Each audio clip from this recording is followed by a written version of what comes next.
At the onset of COVID-19, countries implemented preventive measures to manage the spread of the disease, though with limited focus on the risks health workers were exposed to.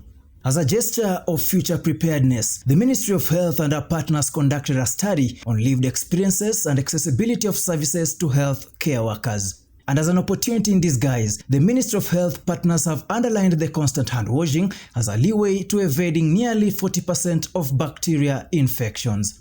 The washing of hands helped us reduce by nearly 40% the cost of diseases of bacteria infections. And I think that issue of hand washing must continue for it to be a public health issue.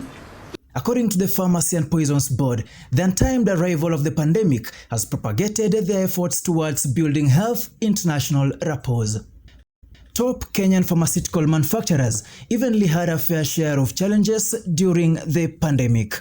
And on the pharmaceutical side, manufacturing, COVID actually has accelerated manufacturing, local manufacturing of medicines.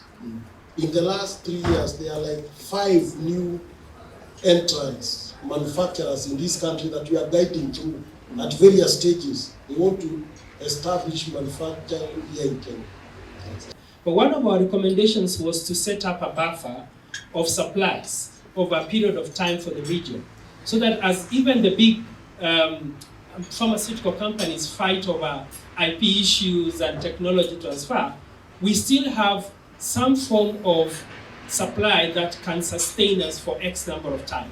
So with an approximate of 3 years since the COVID-19 pandemic stepped foot in the country, the Kenyan Health Ministry and its stakeholders are on toss to ensure that they counter any pandemic of such magnitude in future.